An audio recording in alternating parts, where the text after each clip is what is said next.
Terima kasih Pak Joko. Bismillahirrahmanirrahim. Assalamualaikum warahmatullahi wabarakatuh. Alhamdulillahirrahmanirrahim. La haula wala quwata illa billah. Allahumma shalli ala sayyidina Muhammad wa ala ali sayyidina Muhammad. Amma ba'du.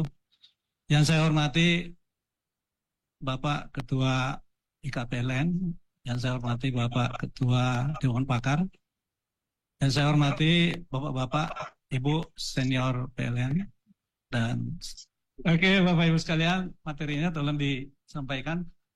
Saya mengawali dari tadi mengomentari sedikit apa yang disampaikan oleh Ibu Cynthia, bahwa tadi ulasan beliau itu dalam sekali, beliau melihat dari aspek fundamental.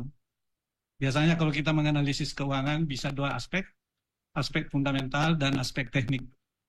Kalau kita di financial market biasanya kalau kita mau investasi di bursa efek, dua analisis itu yang digunakan.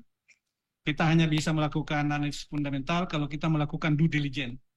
Nah, tapi hari ini kita mendapatkan banyak informasi dari Ibu Cynthia dari aspek internal, fundamental, isi perut PLN. Tapi saya mencoba dari aspek yang lain, yaitu aspek teknis. Aspek teknis kita hanya melihat dari hasil akhir PLN yang sudah dipublikasi. Dan kita bangga PLN menyampaikan secara transparan laporan keuangan statistik dan laporan tahunan setiap tahun, bahkan laporan keuangan 2 kali setahun.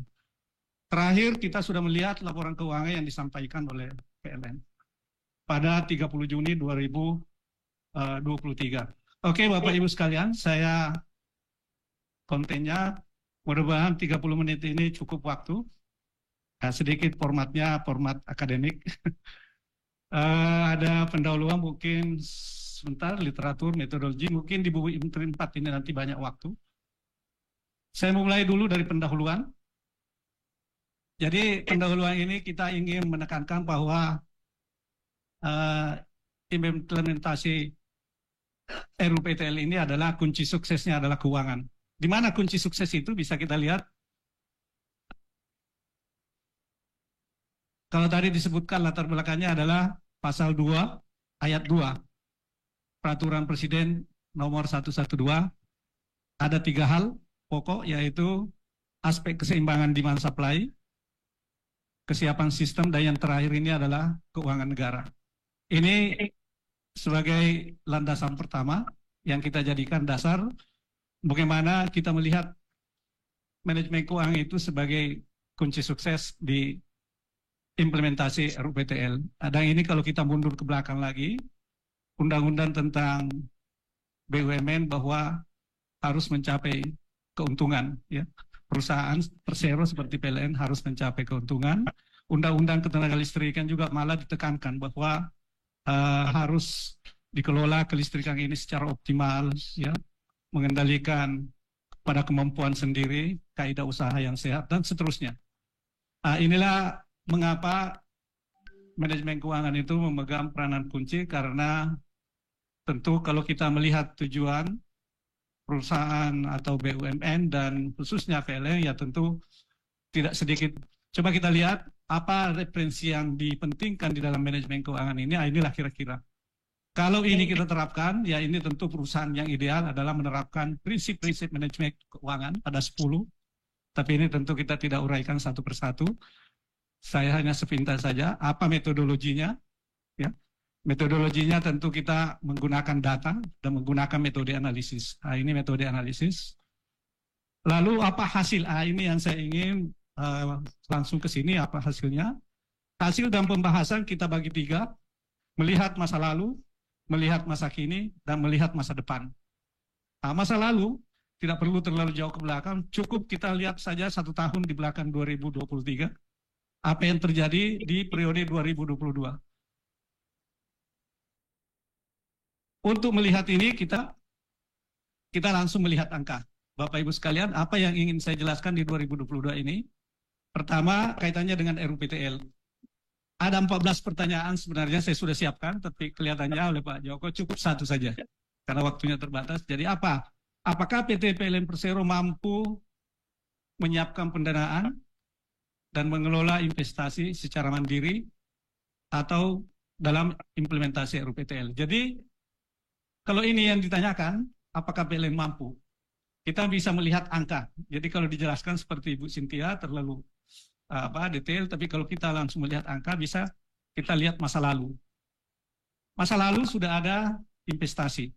Yang banyak berperan adalah IPP. Tadi Ibu Cynthia juga menyebut pembelian tenaga listrik tahun 2022 adalah 130 triliun. Artinya kurang lebih 10 triliun setiap bulan. Lalu di dalam 10 triliun ini, 130 triliun ini, sudah termasuk pembayaran cicilan utang IPP, seluruh IPP. Jadi seluruh IPP yang menjual listrik ke PLN, yang punya utang di bank, semua cicilannya sudah masuk di sini. Jadi artinya apa? Kalau andai kata pun PLN sebagai IPP, hold it IPP, sebenarnya tidak ada masalah, bisa membayar cicilan. Karena ini terbukti bisa membayar cicilan. Yang dipentingkan adalah investasi. Berapa investasi dari IPP yang diperlukan kalau dia membangun PLTU ataupun pembangkit lain? Standar perbankan dunia termasuk di Indonesia 30-70. 30% modal sendiri, 70% adalah bank. Tetapi dalam kenyataan di Indonesia, di PLN, karena PLN IPP ini demikian rendah risikonya, saya 2 kali ikut negosiasi, bank melihat bahwa risiko IPP itu mendekati 0. Karena apa? Pertama, seluruh kontraknya itu cicilan pertamanya sampai cicilan tahun pertama sampai lunas itu di-cover oleh tarif pembelian PLN. Artinya IPP mampu membayar. Kontraknya jangka panjang 30 tahun. Pembayaran utang cukup 7 tahun saja. Ya, jadi hanya yang 7 tahun ini yang dikejar. Itu kalau IPP menggunakan modal 30%. Tapi kebanyakan IPP kalau sudah mendapat kontrak dari PLN tidak perlu menggunakan modal. 100% dibiayai oleh bank. Dan sudah termasuk tambahan biaya operasi IPP. Jadi yang dibayar PLN itu bukan hanya menutup cicilan dan bunga, tetapi juga biaya operasional plus margin IPP. Nah, jadi maknanya, apakah PLN sanggup? Sejarah mengatakan bahwa sanggup. Karena ini. Jadi kalau ke depan pengembangan RUPTL ini, katakanlah PLN secara mandiri. Apakah sanggup membayar cicilan? Sanggup, yang penting di sini di atas. Penjualan. Jadi kalau tadi disyaratkan demand forecast harus betul-betul real, bukan asumsi. Karena kalau demand forecast-nya meleset, terlalu tinggi, terlalu over, dan ternyata realisasi penjualannya tidak mencukupi, maka artinya apa?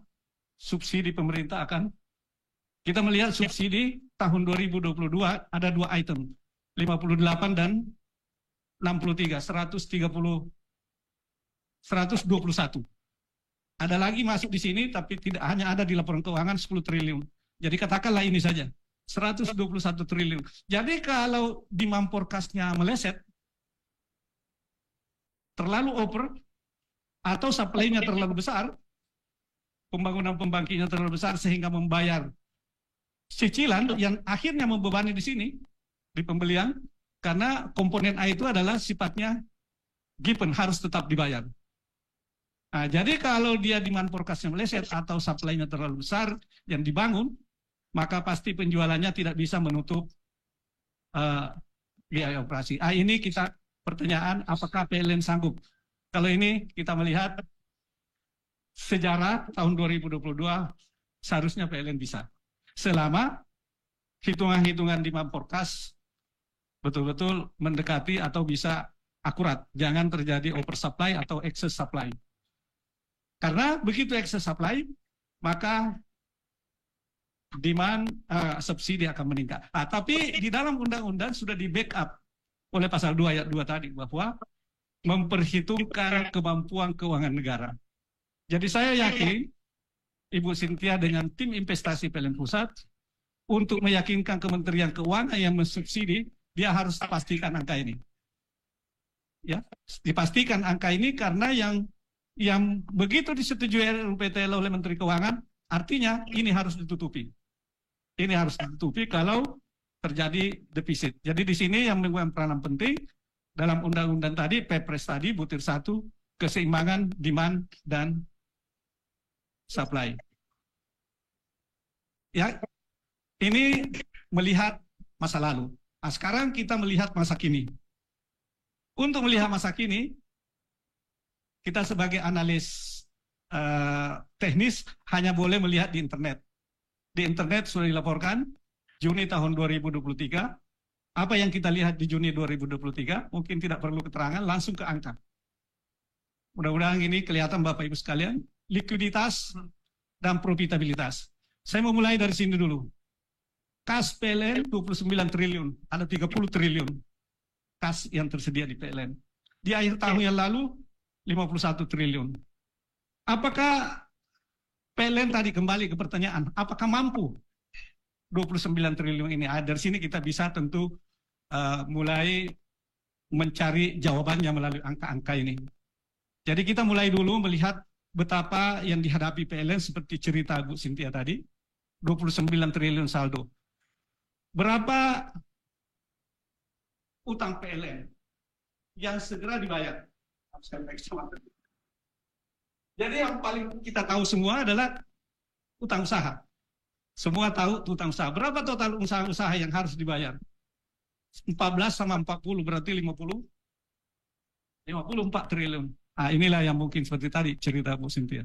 Bagaimana membayar 54 triliun ini dengan hanya 29 triliun tentu. Yang ini tadi belum kita bicara mengenai yang harus dibayar untuk IPP 130 di bulan Juni sudah meningkat, bukan lagi 7 separuh dari 160-65 sudah meningkat pembelian listrik di atas 70. Berarti kurang lebih 12 triliun per bulan. Ini harus dibayar karena IPP ini juga harus membayar ke bank. Nah, jadi dengan 29 tadi, ini apa di tengah-tengah? Jangan dengan 29 triliun tadi ini, ya memang kalau kita melihat utang usaha saja dengan pembelian tenaga listrik, jadi yang menjadi problem di sini adalah kemampuan likuiditas kita. Kenapa bisa terjadi kemampuan likuiditas kita begitu rendah di bulan Juni? Saya bisa melihat di sini, di cash flow, di PLN Pusat, ada pembayaran utang yang seperti Ibu Sinta katakan tadi, dibayar 16 triliun dan 7 triliun, ditambah lagi 1 triliun, kurang lebih 19 triliun. Ini yang dibayar. Kemudian yang kedua, kalau tahun lalu, ini kalau ke tahun lalu, 2 bulan periode yang sama tahun lalu, dia masih meminjam, membayar utang, minjam dulu. 14, 12 dia pinjam. Tapi kalau ini PLN tidak meminjam. Ini hebatnya PLN sekarang, jadi dia memanfaatkan uangnya tadi, itulah sebabnya maka uang yang 51 ini berkurang 21, sisa ada 29 triliun karena digunakan untuk membayar utang yang mungkin tadi penjelasan Ibu Cynthia masih relatif, bunganya tinggi dan tidak menambah pinjaman. Betul-betul saya melihat kenapa tidak menambah pinjaman? Saya melihat bahwa ternyata pemerintah punya utang ke PLN yang belum dibayar. Mana piutang pemerintah? Aset lancar. 45 triliun. Pemerintah belum bayar ke PLN. Ini ya tentu kenapa tadi Ibu Cynthia mengatakan Menteri Keuangan pun ikut memantau karena dia berkewajiban untuk memenuhi kewajibannya. Bayangkan 45 triliun ini kalau tahun lalu periode yang sama masih 18 triliun. Jadi tentu kita bisa membayangkan Sri Mulia Ibu Menteri Keuangan bagaimana mencari uang 45 triliun untuk mensupport ke PLN. Dan ya PLN uang yang tadinya 51 sisa 29 bagaimana membayar utang usaha? Bagaimana membayar IPP? Maka tadi upaya yang dilakukan oleh Ibu Cynthia, IPP-nya yang 10-12 triliun per bulan ini yang mungkin diminta juga untuk memahami sedikit, tapi ya tentu juga IPP ada batas-batas juga kalau mungkin ditunda karena dia harus menyelesaikan utangnya di bank. Ini lebih lanjut saya kira ini yang kondisi saat ini. Mari kita lihat masa depan. Masih banyak yang bisa dijelaskan masa kini, tapi saya kira cukup pada likuiditasnya saja. masa depan pasca implementasi RUPTL. Jadi sebenarnya kalau kita bicara tadi di Pepres demand dan supply, tapi kalau melihat aspek keuangan tidak cukup hanya demand dan supply. Jadi kalau membuat proyeksi keuangan tentunya tidak cukup demand supply. Yang harus dijaga keseimbangannya adalah keseimbangan cash flow. Kenapa? Jangan sampai tadi supply yang masuk hanya mereplace pembangkit yang ada. Sehingga apa kalau mereplace pembangkit yang ada, jangan-jangan cost-nya lebih mahal. Ada contoh tempat di bawah ini, nanti sebentar saya tunjukkan. Jadi demand supply seimbang, tapi struktur cost yang berbeda. Karena kita semua sudah mengetahui bahwa EBT ini cenderung cost tarifnya lebih tinggi daripada katakanlah seperti PLTU batubara.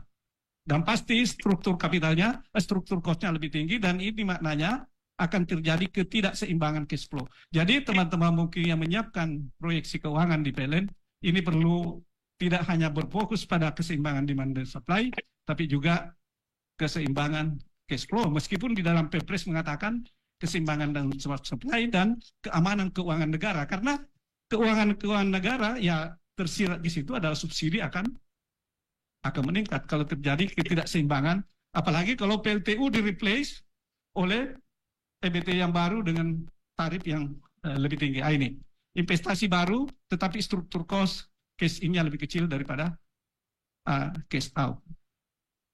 PLN mampu mengelola secara mandiri, lebih efisien dibanding IPP, ya pasti. Tadi kita sudah melihat. Karena kalau IPP pasti ada batas 7 tahun. Kita ingat dulu PLN kalau pinjam di Bank Dunia atau di mana-mana, itu pinjamannya jangka panjang. Tapi kalau IPP, ya, adalah pinjaman komersil itu tidak lebih dari 7 tahun, maksimal 8 tahun. Artinya, kalau kita investasi, katakanlah seperti tadi, Ibu Cynthia mengatakan 1.557 miliar, atau kurang lebih 2.200 triliun sampai 2040. Kalau kita hitung per tahun, katakanlah itu investasi 2.200 triliun, maka setiap tahun harus membayar cicilan pokoknya saja 300 triliun. Padahal penjualan listrik PLN hanya 300 triliun. Jadi jangan sampai kita investasi besar-besaran, demand dan supply, tapi hanya mereplace. Apalagi PLTU yang ada dipensiunkan diganti dengan PLTU yang baru. Dan satu lagi untuk menguji bahwa financial projection yang kita siapkan selama ini sekarang teruji. Dulu selalu kalau kita, kebetulan saya punya bidang juga dulu menyiapkan proyeksi keuangan, selalu masa depan itu cerah, tapi ternyata yang terjadi sekarang ini jauh dari yang kita pernah proyeksikan. Berarti apa maknanya ke depan? Pada saat kita menyiapkan proyeksi ke depan, harusnya lebih berhati-hati, terutama melihat faktor eksternal. 5 menit lagi. Ini struktur cost, Bapak Ibu sekalian. Coba kita lihat, mungkin kita hanya melihat angka-angka laporan keuangan selama ini secara kasar saja, tapi ini secara detail. Saya mencoba membandingkan angka dengan angka. Kita melihat komponen cost tahun 2022. Rata-ratanya adalah per KWH-nya. Komposisinya kita melihat di sini pembelian listrik dan bahan bakar itu 73%. Jadi cost kita itu, pembelian dan bahan bakar adalah 73%. Kemudian biaya rata-rata yang kita keluarkan secara keuangan 1.400.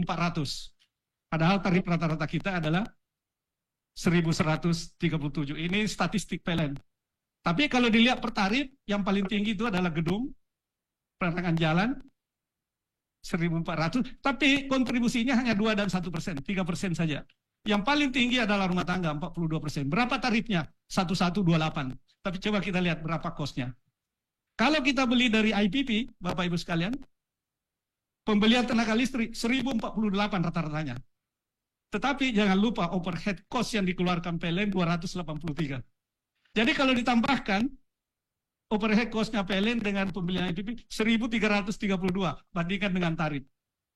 Semua tarif merugikan, kecuali gedung kantor dan PJU yang 3% ini. Jadi maknanya struktur tarif kita pun adalah sangat rendah sekali dibanding dengan cost Kosnya PLN sendiri 1.400 secara keseluruhan. Kalau kita beli listrik dari IPP plus overhead yang dikeluarkan, itu adalah 1.300. Kenapa overhead diperhitungkan? Karena ya kita beli dari listrik IPP kan dari meteran IPP, tetapi seluruh jaringan overhead yang lain, biaya pegawai, biaya penyusunan instalasi, katakanlah yang kita tidak gunakan, itu adalah rata-rata perkaliannya 283. Jadi kalau kita tambahkan menjadi 1.332. Jadi kesimpulannya ke depannya, kenapa tidak PLN saja yang mengelola secara mandiri? Ya, jadi maksudnya kenapa harus selalu kepada investor? Padahal investor ini hanya nama. Investor itu adalah bank. Ini maksud. Bank yang menyiapkan pendanaan. Jadi kalau 100% investasi di biaya bank, sebenarnya investor itu sebenarnya hanya mediasi saja. Tapi tidak perlu jelaskan terlalu jauh bahwa inilah risiko secara finansial. Siapa yang menanggung risiko selisih kos ini adalah APBN atau subsidi. Demikian Bapak Ibu sekalian. Oh, jangan lupa masih ada kesimpulan. Kesimpulannya implementasi PLTU sebagai opportunity mencapai yang layak untuk meningkatkan nilai perusahaan. Jadi tentu dengan adanya RUPTL ini, kalau dimanfaatkan dengan baik, termasuk tadi mengelola secara mandiri RUPTL ini dimaksimalkan, maka dia menjadi suatu opportunity untuk meningkatkan nilai atau value perusahaan. Manajemen keuangan PLN mampu mendukung kesuksesan implementasi PLTU melalui implementasi prinsip. Ini prinsip manajemen keuangan penting, karena kalau ini dilewati, ya tentu akan sulit untuk mencapai value atau profitabilitas perusahaan. Perlu menyiapkan proyeksi keuangan yang lebih realistis, jangan terjadi seperti masa lalu.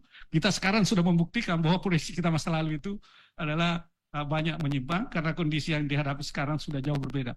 Kemudian implementasi PLTU secara mandiri lebih efektif bila pengelolaan pendanaan secara mandiri PLN dibanding melalui pihak ketiga yang juga hanya mengandalkan pendanaan dari perbankan. Ya, bukan ekuitas dari investor itu sendiri, tapi hanya melalui perbankan. Dan yang terakhir, fungsi utama manajemen keuangan dalam upaya memperoleh dana dan menggunakan dana tersebut untuk meningkatkan value perusahaan, maka diperlukan personil yang kompeten. Ya memang kalau kita engineer banyak, tetapi yang kompeten di bidang financial analyst ini yang sangat terbatas. Saya melihat IPP, hampir semua IPP punya financial analyst. Dan financial analyst ini tentu memiliki pemahaman ya sampai kepada perbankan dan seterusnya. Demikian Bapak Ibu sekalian, terima kasih. Mungkin ada pertanyaan. Assalamualaikum warahmatullahi wabarakatuh. Saya minta maaf ya karena waktu sudah jam sekian. Maka hanya bisa ada satu pertanyaan saja. Saya kira poin terpenting dari yang disampaikan oleh Pak Minun adalah udahlah PLN mandiri saja, nggak usah pakai IPP. Kelihatannya begitu pesan utamanya dari ini. Saya kira bisa memancing debat yang cukup panjang nih di waktu lain barangkali. Tapi untuk kali ini satu pertanyaan saja dari kita semua. Ada yang mau merespon ini?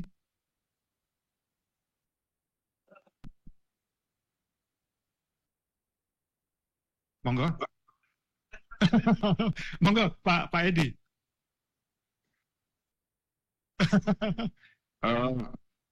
Ini Pak, ini kan sebenarnya kalau kita kembali pada essence daripada FJD2 kan implementasi RUPTL. Dan kita lihat RUPTL ini kan tidak terlaksana sesuai dengan apa yang sudah tertulis. Nah kalau memang begitu, ini masalahnya apakah memang dari sisi perencanaan, dari sisi pengadaan, atau dari sisi pendanaan. Karena tadi Ibu Sinti kan menyampaikan bahwa dana yang diperlukan untuk CAPEX itu kan sekitar 120-130 triliun ya. Nah tadi kalau lihat dari posisi keuangan seperti itu kan PLN tidak punya kapasitas. Apakah karena tidak punya kapasitas ini sehingga RUPTL ini jadi terkendala? Dan kalau terkendala ini ya seperti yang sudah bisa diperkirakan bahwa ini nanti akan krisis, dan isu krisis ini lebih unggul daripada isu transisi. Ya itu saja Pak. Ya silakan Pak. Jadi masalah keterbatasan terima kasih keuangan PLN Pak untuk investasi Pak. Kalau keterbatasan PLN bukan sekarang saja Bapak Ibu sekarang. Kenapa dulu kita mengundang IPP dulu? Ya karena kita menganggap bahwa PLN tidak memiliki dana. Kalau kita lihat laporan keuangan, PLN tidak punya dana. Kita bisa bayangkan yang pemilik IPP. Ada nggak IPP yang punya dana untuk diinvestasikan modalnya sendiri? Yang saya cerita tadi. beberapa IPP ya tidak perlu menambah dana di investasi itu. Tapi semua 100% dibiayai oleh perbankan. Satu yang penting bagi kita adalah pertama kalau IPP dibiayai oleh investasi dibiayai oleh perbankan, yang penting adalah kelayakan finansial. Selama kelayakan finansialnya itu oke, dan bisa membayar cicilan dan bunga setiap periode dan tidak lebih dari 7 tahun, hampir semua bank itu akan menerima. Karena di bank itu adalah bisnisnya adalah bisnis bunga. Jadi dia menerima tabungan masyarakat, dia harus membayar bunga. Dan dia harus menyalurkan tabungan masyarakat itu untuk mendapatkan bunga. Bunganya itu adalah potensi-potensi investasi yang risknya minim. Nah, kita melihat PLN mungkin memang rugi, tidak punya cash, tapi dia di belakangnya adalah pemerintah. Kemudian, di mana di belakangnya pemerintah? Bagaimana bisa menjamin? Ya kalau katakanlah subholding diberi function seperti IPP, dan PLN harus tetap membayar setiap bulan, maka subholding sama dengan IPP juga bisa melakukan. Dan biasanya bank, selama risikonya, ya seperti IPP, ini adalah risikonya sangat rendah sekali, karena kontraknya jangka panjang, dan setiap bulan mampu membayar sesuai dengan kontrak pembelian PLN. Jadi kalau itu bisa di-cover, saya yakin lembaga keuangan internasional tidak akan bermasalah. Nah, memang kalau kita melihat kondisi keuangan likuiditas tadi, ya memang memprihatinkan, tetapi kita meyakini bahwa investasi itu bukan PLN yang membiayai, tapi adalah pihak lembaga keuangan. Sisa bagaimana kalau PLN mencari sumber pendanaan yang jangka panjang seperti masa lalu. Tahun-tahun mungkin sebelum masih ada proyek, kita pinjamannya bisa 20 tahun. Ya mungkin zamannya Pak Hardi dulu perencanaan, tapi sekarang tidak ada yang lebih dari 8 tahun. Rata-rata hanya 7 tahun, karena itu adalah pinjaman komersil. Dan itu di-cover di dalam pembelian tenaga listriknya PLN. Nah, itu yang membuat likuiditas PLN sangat memprihatinkan. Tetapi kalau itu dikelola secara mandiri, mungkin PLN mencari pendanaan yang mungkin jangka waktunya lebih lama. Kemudian ada kepastian dari pemerintah untuk menjamin. Jadi tadi RUPTL kalau sudah dijamin oleh Menteri Keuangan, disetujui oleh Menteri BUMN, saya yakin itu pun sudah cukup untuk menggaranti di lembaga-lembaga keuangan. Demikian Pak Maman. Terima kasih Pak. Saya kira kita harus mengakhiri sesi pertama pagi ini karena waktu yang sudah sekian.